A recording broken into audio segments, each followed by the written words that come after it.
रहमान साहब बहुत कंट्रोवर्सी में हैं। हम्म। काफ़ी ट्रोल भी किए जा रहे हैं, उन्होंने सफाई भी दी। Rahman has made all of us proud, hmm, इसमें कोई दो राय नहीं है। हम्म, उनकी कंट्रीब्यूशन रही है बहुत म्यूज़िक एंटरटेनमेंट की फील्ड में। और वो कहते भी हैं कि इंडिया इज़ माई इंस्पिरेशन, जैसे उन्होंने अपनी सफाई में मैं देख रहा था। हम्म। तो अगर इंडिया इंस्पिरेशन है तो आप डिविसिव बातें क्यों कर रहे हैं? फिर आप डाइवर्सिटी की बातें कीजिए। और अब उनको ये सलाह दी जा रही है इंडस्ट्री की तरफ से कि आप इतनी दुखी हैं तो धर्म बदल ले, लेकिन आप इस सलाह को किस नज़रिए से लेते हैं? देखिए, अनूप जी की स्टेटमेंट मैंने देखी और इनफैक्ट देखिए वो बिल्कुल लॉजिकली बात कर रहे हैं कि चूंकि आपने ऐसे कहा तो आपको ऐसे कर लेना चाहिए ना। वो तो ही is just putting words back into Rahman's mouth. अच्छा, have you seen that clip Varun Dhawan वाली? I have. I mean, who would not have seen that clip? It's become so viral. But border जैसी फिल्म में अगर वरुण धवन को ऐसे ट्रोलिंग की जा रही है, एक तो न्यू कमर्स के लिए तो बड़ा चैलेंजिंग है। चैलेंजिंग तो है न्यू कमर्स के लिए। मैं तो कुछ नाम नहीं लूंगा, लेकिन कुछ पुराने एक्टर्स हैं, उनमें से कुछ मेरे मित्र हैं, उनके कुछ क्लिप्स भी मतलब ऐसी तैसी फिर जाती है। तो because what work 20 years back और 30 ईयर्स बैक और 10 ईयर्स बैक और 5 ईयर्स बैक, ज़रूरी नहीं है कि वो अभी वो उसी तरह से वर्क करे। फिल्में क्या हैं कि हम एक वर्ल्ड क्रिएट करते हैं और उस वर्ल्ड में ऑडियंस को लेके आते हैं कि भाई आप इस वर्ल्ड में आइए और इन्जॉय करिए। अगर वो वर्ल्ड रियल नहीं लगेगा तो ऑडियंस विल गेट डिसकनेक्टेड।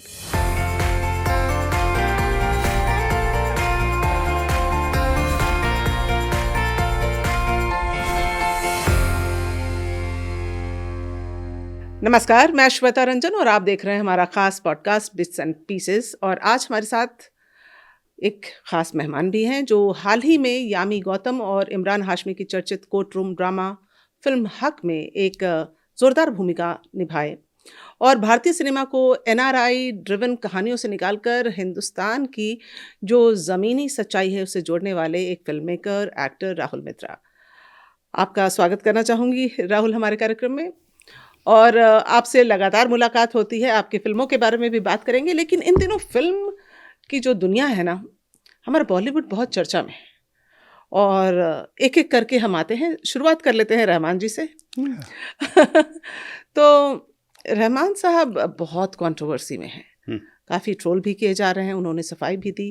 पहले तो आपका टेक जान लेते हैं इस पर, क्या है? देखिए, अभी हाल ही में प्रधानमंत्री ने लॉन्च किया waves, world audio visual summit.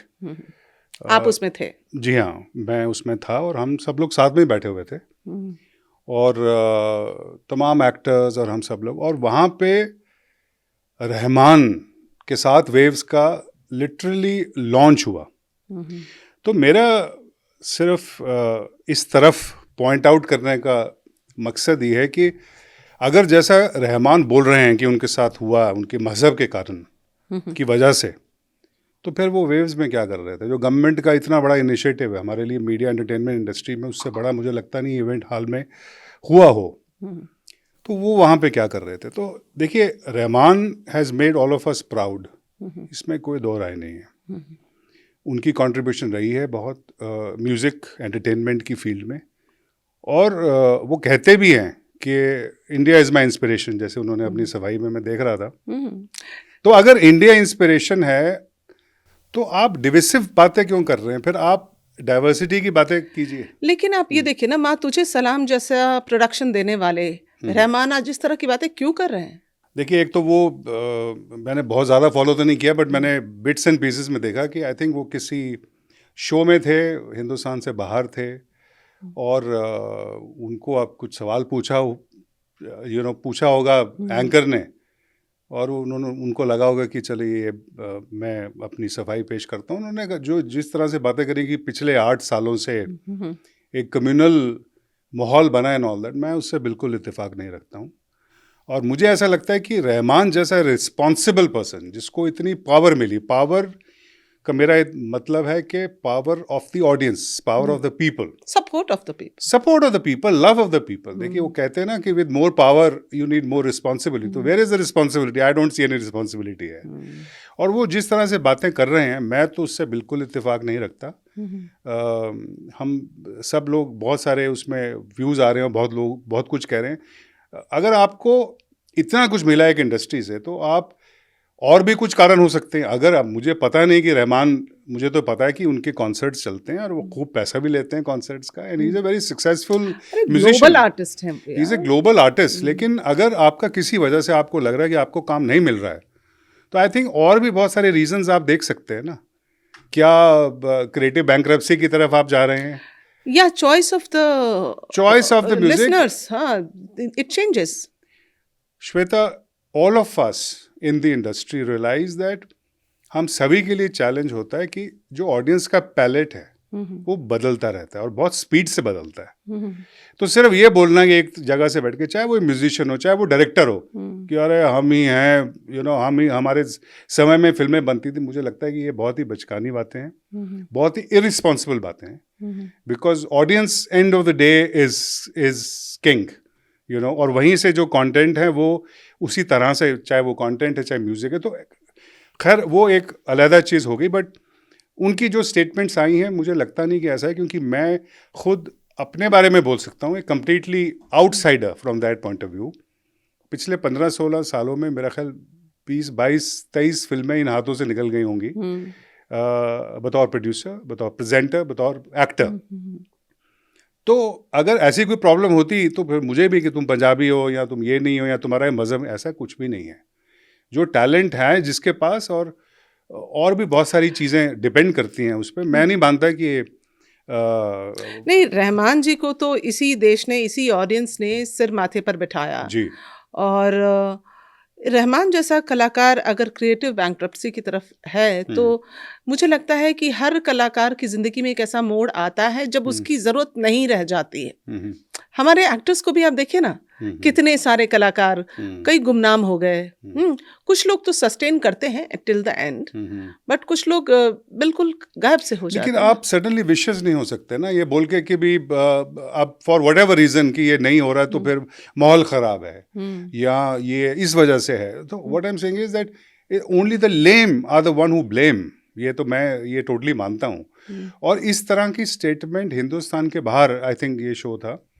और जब आप एक, जैसे आपने कहा कि एक ग्लोबल आप आर्टिस्ट हैं और आपका जो दर्जा है वो one of the top musicians of the world, composers of the world में आता है, वहाँ पे आप उस जगह पे जहाँ पे हैं वहाँ से आप ये बोल रहे हैं।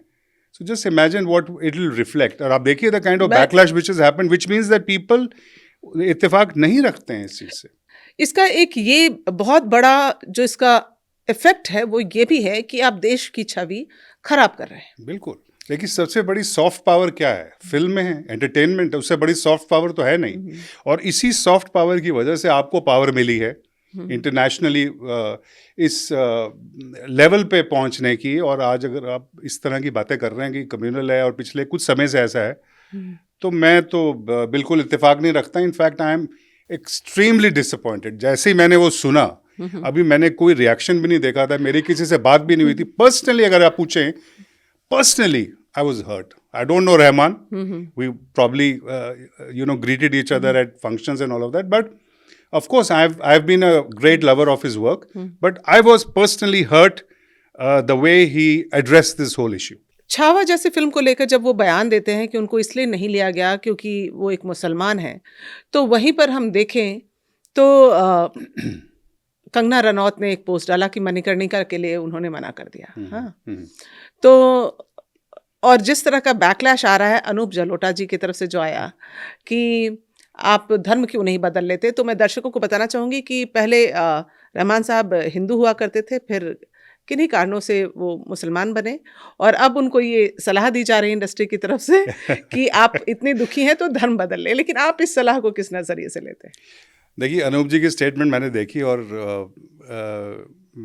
इनफैक्ट देखिए वो बिल्कुल लॉजिकली बात कर रहे हैं कि चूंकि आपने ऐसे कहा तो आपको ऐसे कर लेना चाहिए ना। वो तो ही is just putting words back into Rahman's mouth. तो मुझे लगता है कि उनकी बहुत ही विटी स्टेटमेंट थी। अब और वो कह रहे हैं कि अगर आपको ऐसा लगता है तो आपको धर्म बदलना चाहिए। खैर वो एक अलग चीज़ है, बट मुझे लगता है कि फिल्म्स एंड एंटरटेनमेंट, इसको मज़हब, पॉलिटिक्स, इन चीज़ों से अलग रखना चाहिए। हमारा काम है लोगों को एंटरटेन करना, लोगों के दिल में घर बनाना। और end of the day we are not here to educate people या लोगों को कुछ करना। मतलब हम सभी लोग, मैं भी इसीलिए लेकिन फिल्म मेकर बना। राहुल, लेकिन एक बात ये भी देखिए हम्म, कि यामी गौतम से किसी ने सवाल किया, जी क्योंकि उरी, आर्टिकल 370 और फिर उनकी हक के बाद, कि आप नेशनलिस्टिक फिल्में ही क्यों करती हैं। मैं कहीं किसी आई केम अक्रॉस सम वीडियो, तो उन्होंने कहा कि मतलब ये उनकी चॉइस नहीं है, जो अच्छी लग जाती होगी शायद वही करती होंगी, बट अब फिल्म मेकर्स, एक्टर्स, डायरेक्टर्स, क्या वो नेशनलिस्टिक फिल्मों की तरफ जा रहे हैं क्योंकि उनको अपना एक इमेज सेट करना है, एक ब्रांडिंग करनी है, इसको प्रोपेगेंडा का भी नाम दिया जा रहा है कहीं कहीं। So what is it? See film is a very powerful medium, apart from the fact it's a celebration of the human mind, और बहुत ही ज़बरदस्त एक मैस कम्युनिकेशन का मीडियम है। लेकिन जनरली लोग एंटरटेन करने के पर्पस से और अपनी कहानी बोलने के लिए ही हम सब लोग आए हैं, और सभी लोग उसी के लिए आते हैं। ऐसे कुछ लोग हो सकते हैं जो प्रोपेगेंडा में बिलीव करते हैं, जो एक कुछ पर्टिकुलर परसेप्शन सेट करने में बिलीव करते हैं, लेकिन वो चले जस्ट बिकॉज वो प्रोपेगेंडा है, वो ज़रूरी नहीं है। एंड ऑफ द डे सिर्फ दो तरह की फिल्में होती हैं, एक अच्छी फिल्म और एक ख़राब फिल्म, उसके बीच में और कुछ नहीं होता। तो मुझे लगता है and of the day it is the narrative that is important, it is जो आप बोलना चाह रहे हैं और वो कैसे कनेक्ट करता है ऑडियंस के साथ, वही इंपॉर्टेंट है। चाहे आप हज़ारों करोड़ की फिल्म बना लें और उसको आप प्रोपेगेंडा का रूप दे दें, और अगर उसमें एंगेजिंग नहीं है तो वो नहीं चलेगी। सो अब वो कोई एक पर्टिकुलर फिल्म है और अगर उसमें एक नेशनलिस्ट इमोशन है तो उसमें मुझे कोई ख़राबी तो लगती नहीं है बिल्कुल। मतलब क्यों? Is it bad to be nationalist? I don't think it is bad to be nationalist at all. That is what. लेकिन अब ये कहा जा रहा है कि नेशनलिस्ट होना एक मतलब आप एक टैगिंग कर रहे हैं, अपनी एक इमेज सेटिंग हो रही है कलाकारों की, फिल्म मेकर्स की। सो बॉलीवुड में ऐसा तो पहले कभी मुझे नहीं लगता कि एग्जिस्ट करता था कि अगर आप एक देशभक्ति की फिल्म बना रहे हैं तो ही आप देशभक्त हैं। भाई वो तो पटकथा है, हो सकता है कोई देशभक्त ना हो, वो भी बना रहा हो, पर you know I don't know, मतलब how has it been? Number one, we are all the kind of information that everybody is, especially the young audience. Gen Z जो है वो कुछ लोग irresponsible statements कर देते हैं कि उनका attention span नहीं है और उनको कुछ नहीं आता। मुझे लगता है उनको बहुत कुछ आता है, हम सबसे ज़्यादा आता है, and they're very focused because they know what they want. तो सबसे पहले तो देखिए the times that we are in. When I say the times we are in, the times of explosion of mass communication, explosion of information, उसमें क्या कि आज किसी को भी कुछ हर्टफुल लग सकता है, किसी को भी कुछ सेंसिटिविटीज़ हैं वो थोड़ी ऊपर हैं। तो जब आप सेंसिटिविटीज़ हैं तो उस समय हम सबका दायित्व बनता है of being a little responsible. उसको मैं नेगेटिवली नहीं देखता हूँ।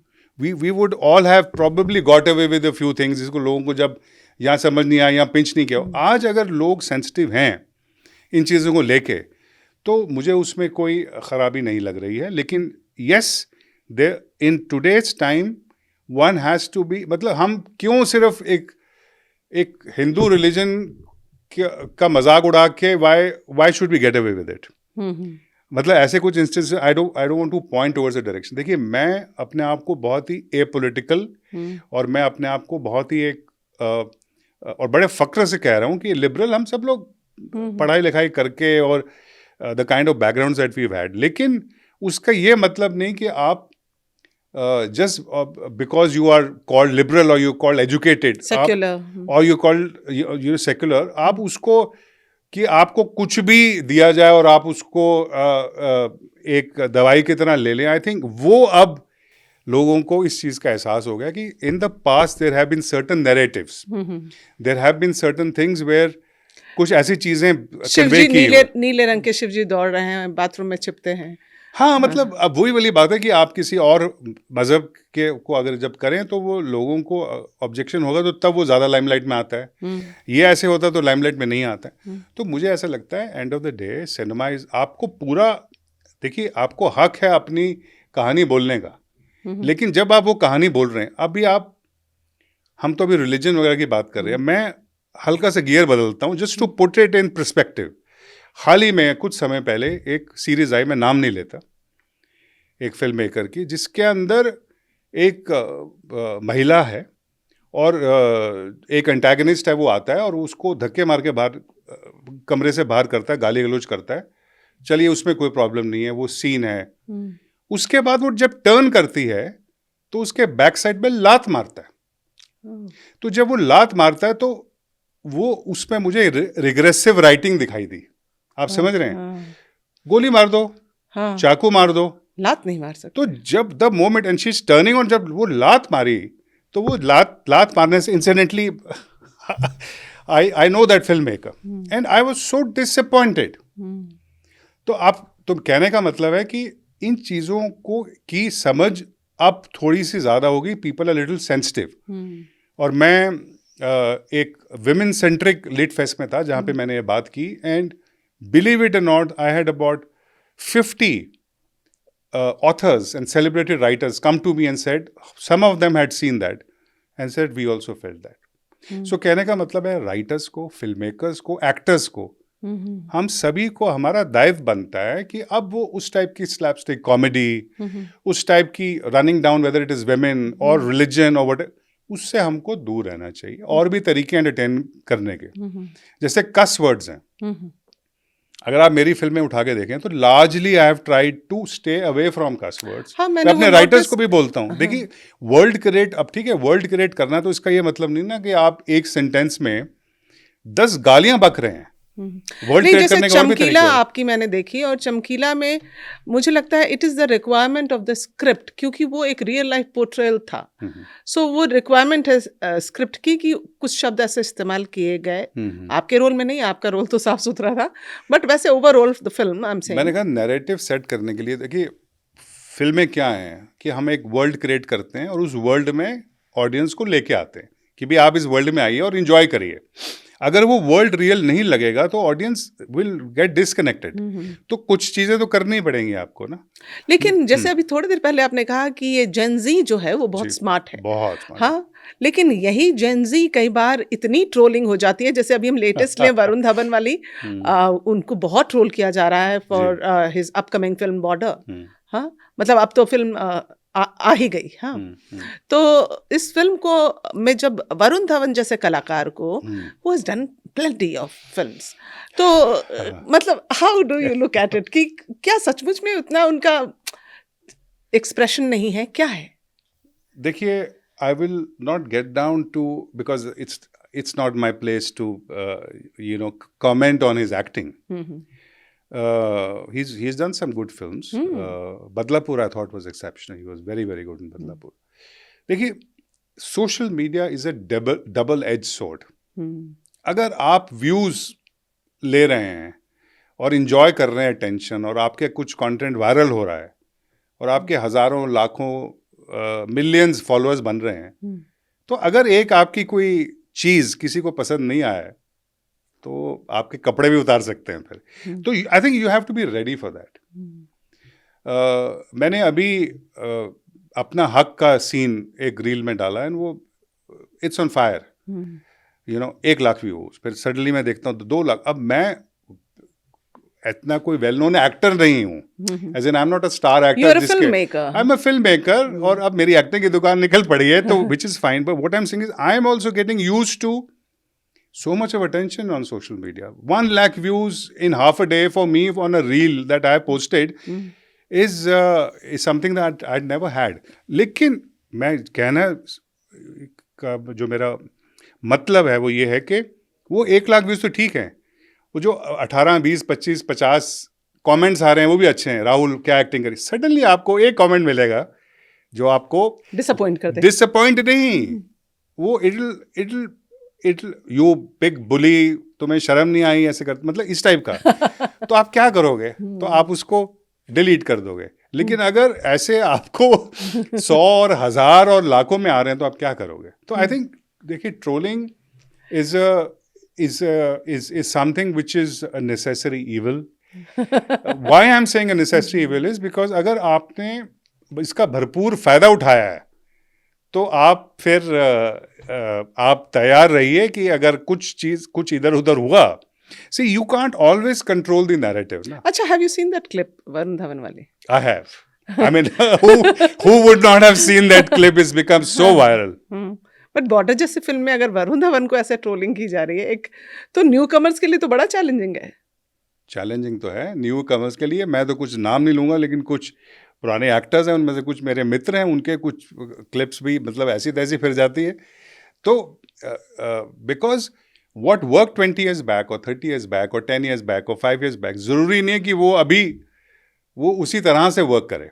मैं छोटा सा एग्जांपल देता हूँ। मैं मॉडर्न स्कूल बाराखंबा रोड में एक गाना गाया करता था, दिल दा मामला है, और सब तालियां मारते थे खूब। उसके बाद मैं हिंदू कॉलेज गया और फर्स्ट डे पे मैंने वो गाना गाया और मुझे सबने मतलब जूते भी शायद आ गए होंगे स्टेज पे, तो मुझे शॉक लगा। तो I think that's a lesson. So that was the trolling that. So ज़रूरी नहीं कि जो स्कूल में मैं एक गाना गा के हिट हुआ था, वो ज़रूरी नहीं कि कॉलेज के फर्स्ट ईयर में भी लोगों को पसंद आएगा। तो आई थिंक डिफरेंट मीडियम्स हैं, डिफरेंट माहौल है, डिफरेंट लोग हैं, बट कुछ लोग इसको टॉक्सिक कल्चर बोलते हैं, कुछ टॉक्सिसिटी बोलते हैं। I think this is the social media, we are living in this world. यहाँ तो you do your digital suicide as they say कि जी आज मैं हर चीज़ से निकल जाता हूँ, फिर भी आपको कहीं ना कहीं छुएगा, because mobile phone is an extension of your body. Mobile phone क्या है? मोबाइल फोन तो मतलब हाथ ही हो गया ना एक extra.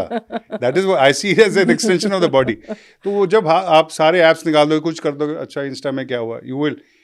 So it is very difficult to stay away from. I know it can really become too much at times and all. I think that balance is something that one has to do, but the toxicity of it and the trolling of it, nobody can control. I think you have to take it in your own stride. But at the same time, वहाँ सुनील शेट्टी के बेटे के लिए कहा जा रहा है कि अगर वो कह दे तो फिल्म देखने आएंगे, है ना? मेरे बहुत अच्छे मित्र हैं सुनील शेट्टी। मैं आज सुबह ही उनसे ये बात कर रहा था कि you and Aahaan are all over social media, और इतनी सारी रील्स हो रही हैं जो लोग कहेंगे कि आहान कहेगा तो हम फिल्म देखेंगे। तो मैं वही बोल रहा हूँ कि एडवांटेज भी होता है, डिसएडवांटेज भी लेकिन होता है। अगर दर्शक चाहे तो आपको मतलब यहाँ पहुँचा देता है, दर्शक चाहे तो यहाँ पहुँचा देता है, मतलब सो मच पावरफुल। बिकॉज वो जो पावर है वो तो हमेशा से ही ऑडियंस के हाथों में रही है। और I think with the advent of OTT, वो जैसे मॉल्स ने किया था, हम छोटे किराने की दुकान में जाते थे, एक तेल देना, एक साबुन देना, तो ये मुझे लगता है वही OTT ने किया है। दैट वो तो अब तो डायरेक्ट पावर है कि आपको पसंद नहीं तो वहीं कांटा मार देंगे, यू नो, वहीं पे no they move on to the next series and all that. So the engagement of the audience is no longer sitting on the fence that जो आप हमको दोगे, जो सर्व करोगे हम ले लेंगे ना। अभी उनकी एक्सपेक्टेशन जो हैं वो बहुत बढ़ गई हैं। उनको जो एक्सपोजर है जिन चीज़ों का, जो समझ है, और जो क्राफ्ट भी हैं। देखिए, हम फिल्म बनती है, 20 से ज़्यादा क्राफ्ट हैं, अलग अलग डिपार्टमेंट्स हैं। जेन ज़ी को मालूम है, ऑडियंस को पता है आज ये ऐसा हुआ होगा, इसमें ये है, तो आप क्या क्या छुपाएंगे? So you can't see, film making is all about cheating. नहीं, लेकिन film making no, so we have to cheat smartly now, because gen Z and the present audience is too smart.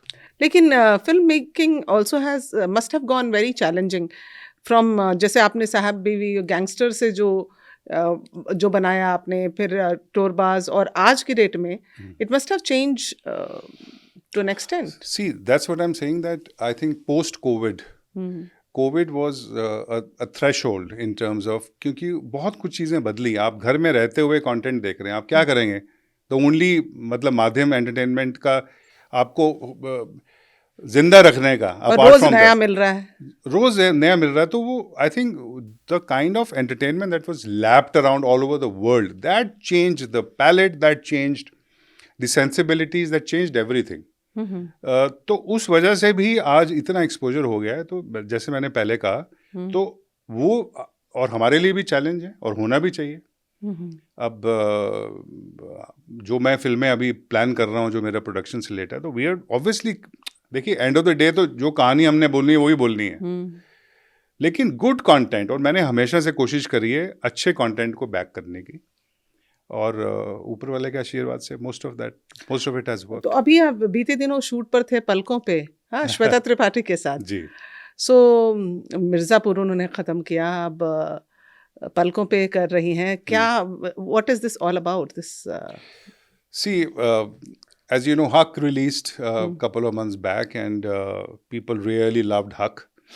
And surprisingly मेरा role बहुत बड़ा role तो नहीं था. I play the session जज, लेकिन सबसे पहले यामी जहाँ आती हैं उनका जो लीगल प्रोसेस की जर्नी शुरू होती है वो मेरे साथ शुरू होती है. तो लोगों को बहुत पसंद आया कि बड़ा रियल किया और ये किया. और उसके बाद से मैं पहले भी shark tank India add and general insurance India add और चमकीला और तो कुछ हो रहा था. लेकिन हक के बाद अभी क्या हुआ that suddenly people have realized that we should look at him for principal primary characters. And the inquiries started flowing in more and all. Although I'm choosy because end of the day it's turn on and turn over for me.